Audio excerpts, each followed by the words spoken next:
Hello and welcome to another exciting edition of A Splash of Paint, brought to you in association with the SAA, Society for All Artists. Today's programme is a packed palette of practical demonstrations and exercises to inspire your artistic passion and encourage you to try something new. So settle back for 60 colourful minutes of all the latest creative tips and techniques from some of today's most popular leading artists.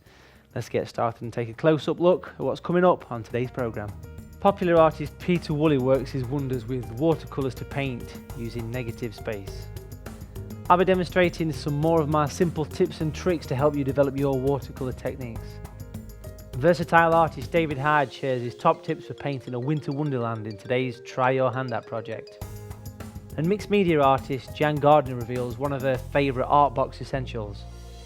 So let's get started and take a closer look at how to paint around an area to give it definition, as popular artist Peter Woolley works his wonders with watercolours and negative space. Today I'd like to talk to you about painting grass. Now, there are lots of different ways of painting grass. You could mask it out, or you could use gouache. What I'd like to show you is how to paint it using negative painting. All right, so I'm going to start by mixing up a little bit of green. And for my green, I like to use cadmium yellow and Prussian blue. Start with cadmium yellow, drop a bit of Prussian blue in there. Got myself a nice, rich green. And with this, I'm just going to paint some blades of grass. Pretty straightforward. There we go. Easy peasy. Just soften that off down there. All right, so the problem then is, as I say, or the challenge is how to paint maybe a tree growing up from behind the grass. How do we approach that? Well, first of all, I need to dry this off. So I've got a hairdryer here just to speed the process up.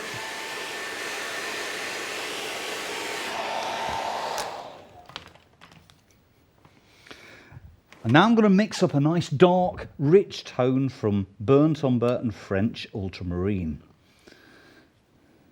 And this is for the tree. I'm just going to put a little tree trunk in the background there. As I say, the challenge is how to create the light blades of grass in front of the tree. And this is how I would do it. I'll paint my tree in here.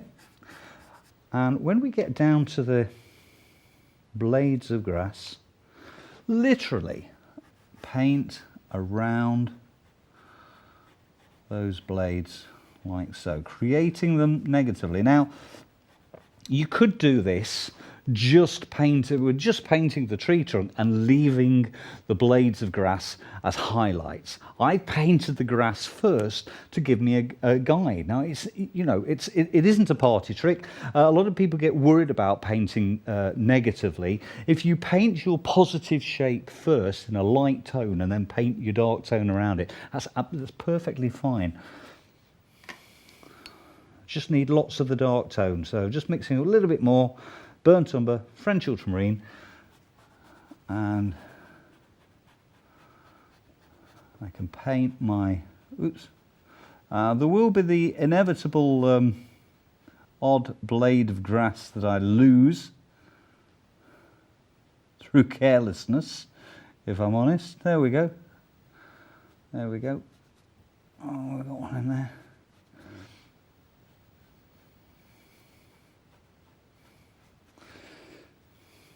I'm going to bring this tree down here. Don't spend too long on the tree.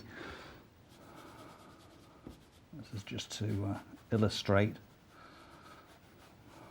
the technique.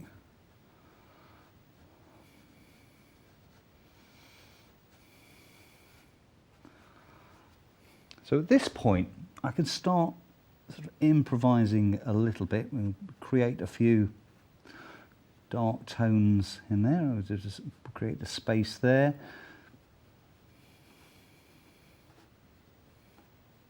Like so. You see what I'm doing there is I'm thinking negatively. You have to think negatively. That's the hard part. The hardest part about painting negatively is thinking negatively, because very so often, we're used to painting shapes. Think of a square, you paint a square. Creating a negative square would be by painting around it and leaving it untouched. And that's all I'm doing here. The only thing is I'm applying it to blades of grass. So I can just put a few, so every little mark of the dark tone in there represents a space between the grass. And I can just improvise a little bit here and just put a few dark tones in. This is meant to be a tree, so let's make it look vaguely tree-like. There we go. Maybe have a little sapling growing in the background, like so. It's a bit rough, but I think you get the gist there. Once I'm happy with that, of course, I can go back in again. I'll just dry that off.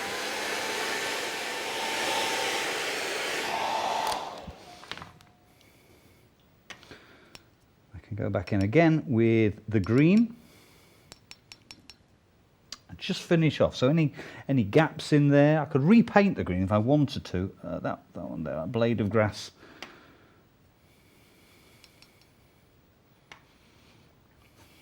There we go. Just join that up there. Create another. I think we'll just create another layer in the foreground.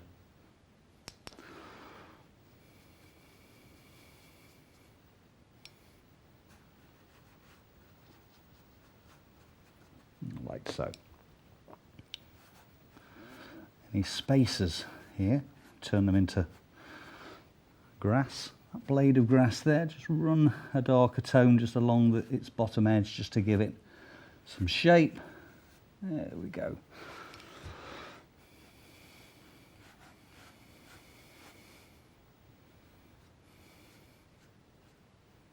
Okay, so when you've got grass to paint, don't always think positively. Think negatively. Paint your dark tones in between the blades of grass and then add your green. Sometimes it's the better choice. Thanks, Peter. Nice simple exercise there, demonstrating the strength of negative space. The areas not occupied by subject matter can be used to create some stunning works of art. Now it's time for me to take you through some more simple tips and techniques to develop your own watercolour skills. This week I'm going to show you how to get the illusion of glass, a translucent effect. I've pre-painted this section of a telephone box, and I'm going to use darkness to paint the actual glass effect, and then we'll do something at the end to make it look like it's got a bit of a reflection to it, which is what glass basically is. If you know the quintessentially English phone box, you'll know that it's red all the way through, basically, even on the inside. So I've covered the whole thing in red. I've got a size 6 brush in some natural grey, which is a great shadow colour. I'm painting a couple of windows and then lift colour off to get the reflection effect at the end. So nice and dark to start with. I'm going to go in and almost work on an L shape. This is the first part of creating the glass. 9 times out of 10, when you look at a window, even in the midground and the distance, you'll see it's very dark. So we're going to try and capture this if we can. So always paint it nice and dark. And it's an L shape that you want to be working on. What's on its side, that is. So if we put the two sides of the window on, and I'm going to turn this on the side, clean the brush, wipe it over tissue a couple of times, and then just use water to make all that blend out, to make it disappear into the shape of the window. This way it'll give a depth effect. It'll make it look as though it's falling back. If you did the whole thing as a solid, it wouldn't look like it was going inwards. You need to create that illusion of depth in there. So we'll fill it in. And then of course there's a couple on this side as well. Do those exactly the same. Doing the L shape. One more to go.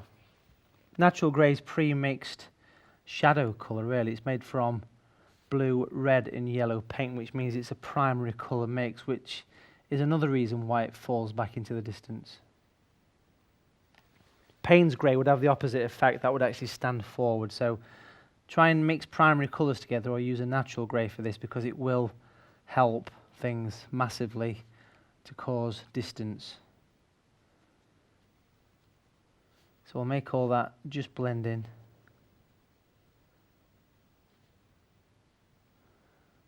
There we go. And then I'll pick up the square brush. Now this, some people call it a chisel or a flat brush. This is a 1/4 inch one.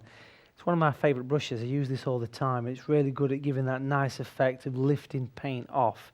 So if you clean it and just gently squeeze away any surplus water, but it still needs water on there, okay?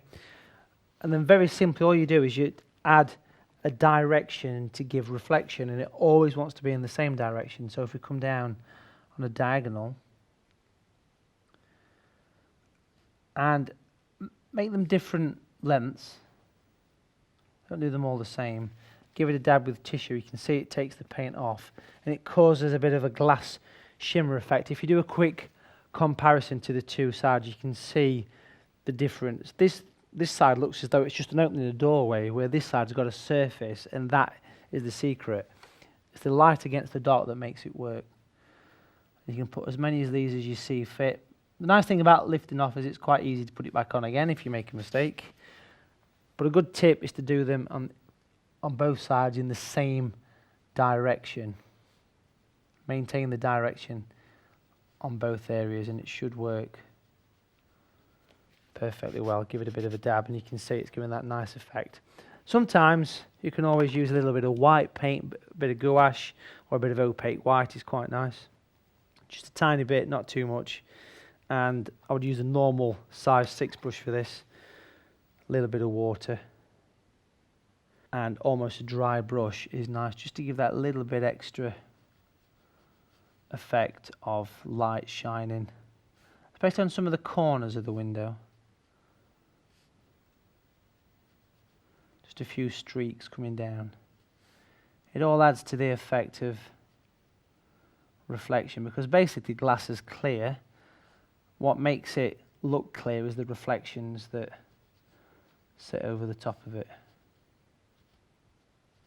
And there we go. Hopefully you can see a bit of translucent glass there, folks. So there you go, folks. I hope that's inspired you to have a go at trying something new. And remember, we're always keen to know how you get on and see examples of your work. Why not share them on the community section of the SIA website? Just visit sia.co.uk for full details. Well, folks, time for a little break now, but join us in part 2 when versatile artist David Hyde shares his top tips for painting a winter wonderland in part 1 of today's Try Your Hand At project. We'll see you soon.